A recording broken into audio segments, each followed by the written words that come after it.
and welcome to Assembly Audible. I'm Jennifer Pierce, and we're so happy you're listening in today. I'm joined today by Mark Cianciosa. Thank you so much, Mark, for joining the podcast. Well, thanks for having me, Jennifer. I really appreciate it. Absolutely. We're recording from the Music City Center in Nashville, Tennessee, from the Assembly Show South. So thank you so much for coming to the show and also, of course, being on the podcast and sharing your expertise. Absolutely. Love getting a chance to come to Nashville and also to come to the Assembly Show.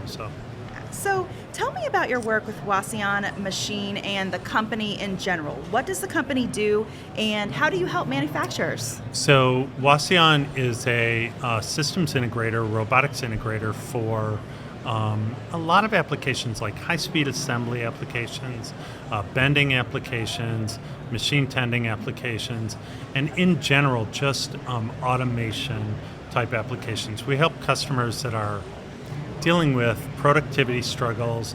They can't produce enough parts, dealing with labor struggles, because as everyone knows, it's hard to find people to work in assembly type applications right now. And we also help customers that are dealing with quality problems. So we work with those customers and we develop usually custom automation systems and custom robotic systems around their needs to help and hit their goals. Mm-hmm. Okay, what is the ROI and the OEE of a robotic system? Many of our listeners probably already know this answer, but I want to ask you just to make sure we're covering some of the basics. Yeah, absolutely. So the ROI, the return on investment, so a lot of customers that we work with right now are probably asking for a 2-year return on investment.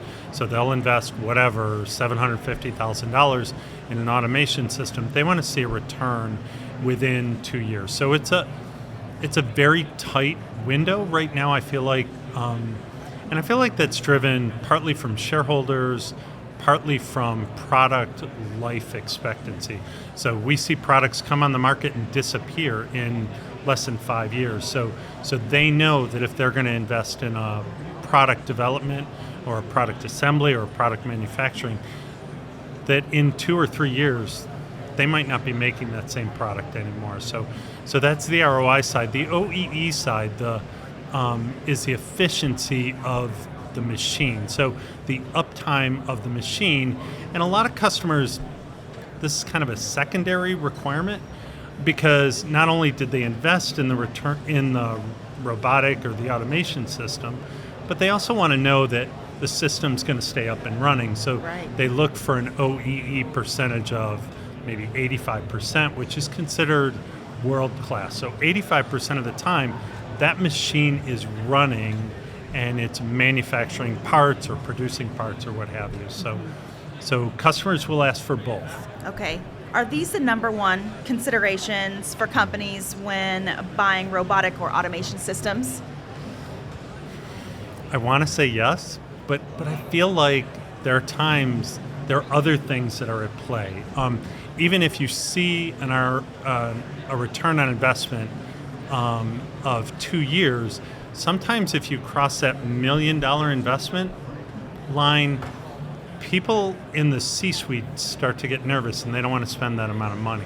$1 million is a lot of money to spend. I don't care who you are. And so there are other things that drive it, but ROI is typically the most prominent factor. They'll talk about other things, but that one's probably the most prominent. I would imagine that computing these numbers is extremely complex. I listened to a really interesting presentation yesterday, and the professionals, subject matter experts were talking about a role in companies called a cost engineer. It was fascinating. I'm sure you've heard of the job title. I've heard the job title. I've yet to meet anyone with that job title, which I'm looking forward to. If anyone out there has that title, reach out to me. Yeah. It's a complex number because a lot of times it talks about labor reallocation. So we're going to move this number of employees from this line or this area to another spot in the plant. So we've saved this labor, but there's so many other factors that should be taken into account when you're looking at an ROI. So the productivity increase of whatever you're doing And a lot of times, if you look at a robotic press brake, so a press brake operates in a normal mode with an operator in front of it, feeding parts, bending the parts, and placing the parts in an outgoing bin.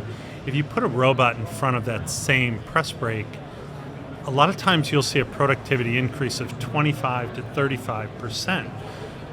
I think a lot of companies hear that number and they go, yeah, that's not going to happen. We don't buy that. So they'll say, oh, productivity increase of 5%. So that's where that return on investment calculation starts to get a little complex. So yeah, labor, productivity increase, maybe quality, and then maybe you get into some of the other areas of safety and repetitive motion, and even insurance at some point in time.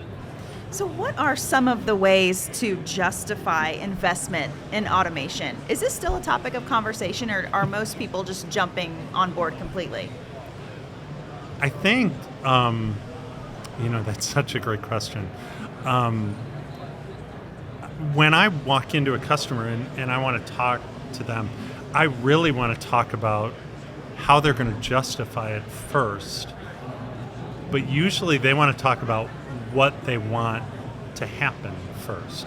So we want a robot to do this, or we want an automation system to do that. And those are great conversations, but it should be the other way around. We should talk first about how much money do you anticipate you're going to save by doing this? Because if we establish that first, if we know how much you're going to save, then we can talk about, okay, so that's all the money we have to use. Now we can talk about, okay, what investment, what does the automation system or robotic system look like? And it's kind of like going to buy a house. Mm-hmm. If I go to buy a house and I go to my realtor and I say, okay, I want to buy a house, and the realtor says, well, how much do you want to spend? And I say, oh, don't worry about it. Or I don't want to tell you. Yeah. They might bring me to a $6 million home, which I'm not buying.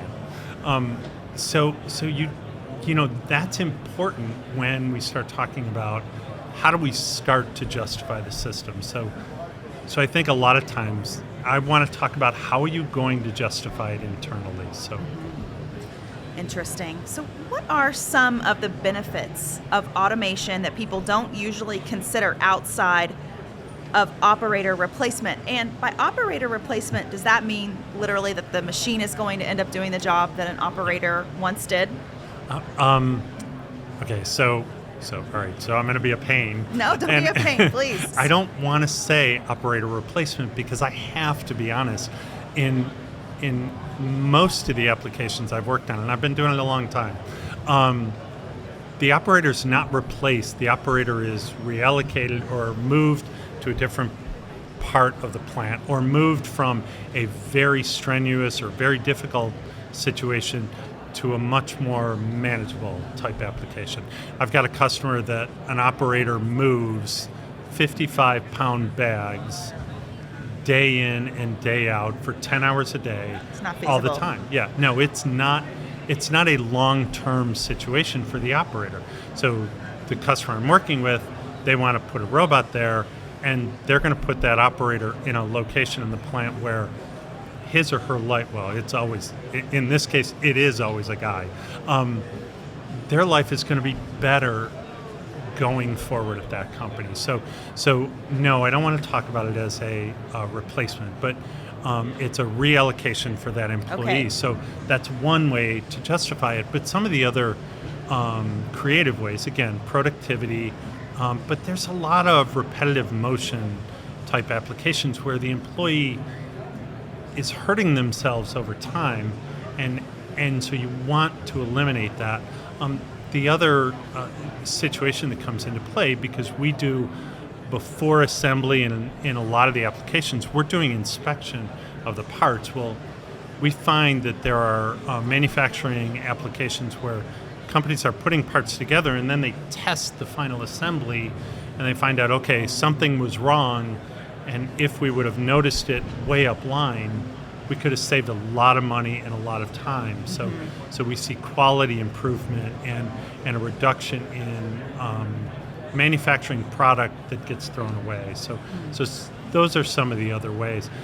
There's also within the industry, when companies invest in robotics and automation, they actually increase the activity in their employment. So people want to work for a company that is showing that they're investing in robotics and automation because they see that as a long-term company. They know they're going to be around for years and years to come because they invest in the future and not just pushing money out the door, right? That's interesting. So, yeah. Yeah, that's really interesting. So, where do companies commonly go wrong when automating for the first time? All right, so I'm going to take part of the blame here because I think we as an industry, the robotics industry, the automation industry, the integrator industry, we help customers do some of this. So if you go visit a customer, a lot of times they have multiple applications they want to show you. So, okay, we could automate this, but we want to do this one over here because it's the most difficult. And we know if we get that right, everything else will be easy.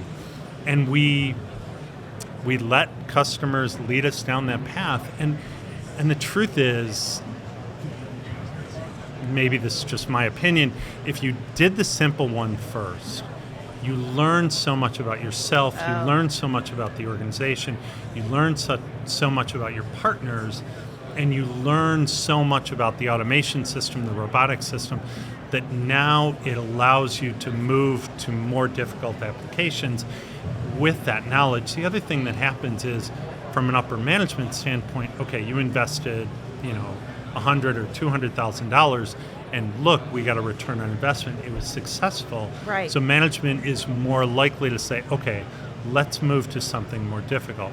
If you do the most difficult one first, you see all the problems, you see all the challenges, and sometimes management and sometimes the engineers go, oh, we're not doing that again. We don't want to touch that again. So that's one of the areas I think that we see customers make mistakes. I think one of the other areas that happens, and companies just don't know it's happening. An employee will be in an assembly or in a loading or unloading application where they're doing everything by hand, and they're actually doing an inspection that's very subtle that no one knows is going on. Oh. And so you go to automate a system like that, and you find out, the employee was actually inspecting it, but never really told anyone, and it wasn't part of their process. The employee just picked up on it over time, said, oh, that's a crack, I won't move that system. That's interesting. And so, so those are two of the areas that I think maybe challenges to what we do. Mm-hmm. That's interesting. What are some things people don't think about when they get a robot to do something in an automation process? Yeah, that's a great question. So besides that quality issue, I think one of the things that we don't think about is how it impacts the rest of the organization immediately around that robot. If the company's not talking about what we're doing and why we're putting a robot here and what our long-term plan is with that, I think sometimes it makes employees, especially shop floor and assembly employees, makes them nervous because when they hear robotics and automation, they hear job elimination. They don't hear reallocation. They hear, I'm going to lose my job, that robot, that AI, and we all hear it right now. Right. I think I read yesterday that AI will be replacing salespeople.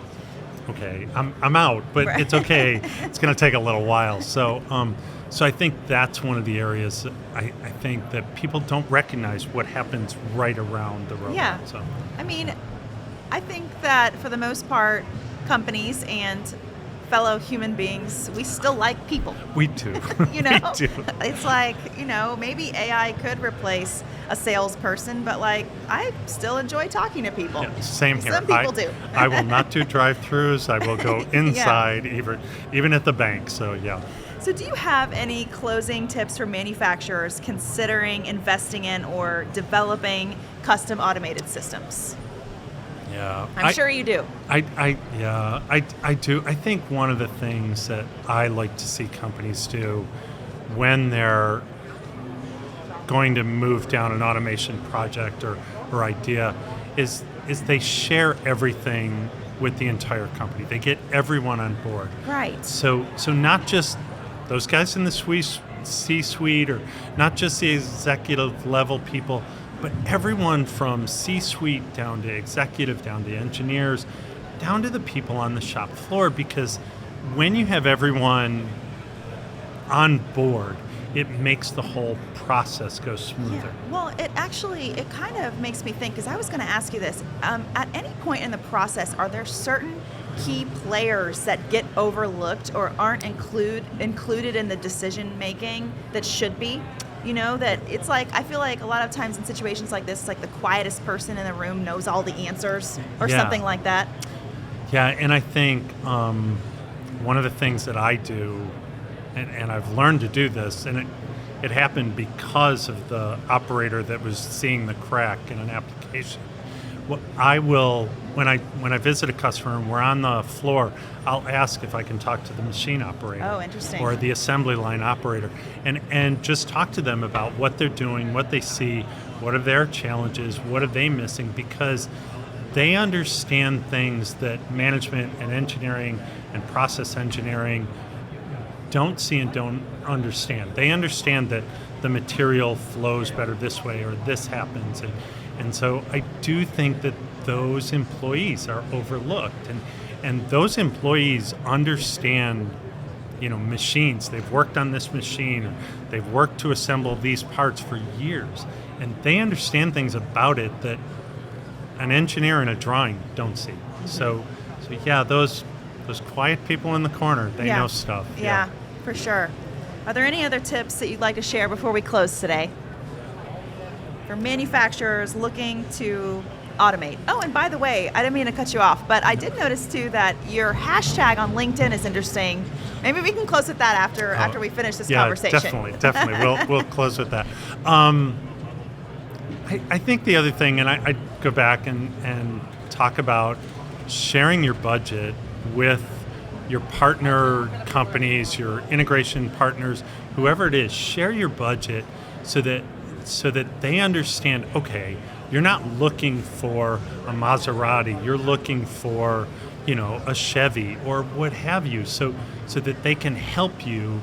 And I think the other thing is, talk about what you're trying to accomplish, not what you want them to sell you, right? So I need a robot arm. No, you don't. You're trying to accomplish this thing. So talk about what you're trying to accomplish, talk about your budget, and just share those things with your partners and your vendors. So okay. Well, thank you so much. You're so welcome. Yeah, so let's talk about how you came up with the hashtag. Is your hashtag Mark the Robot Man? It is. So explain the backstory, please. So I spent a lot of time teaching kids in church on a Sunday morning, and I teach the 2nd through 5th graders for years and years and years. And I had this little kid, this 2nd or 3rd grader at the time. He was always interested because I'd show videos of robots that I had seen at work, and they would sit around in a circle and they'd go, show us. And so one day he drew a picture and he said, and he wrote on it, Mark the Robot Man. And I'm like, okay, that's my hashtag. That's your tagline. So Mark the Robot Man. Absolutely. So, That's amazing. Well, that's thank you so much for joining the podcast today. Awesome. And thanks for having me, Jennifer. I really appreciate it. Of course. All right. Thank you for watching. We'll see you next time. Bye-bye.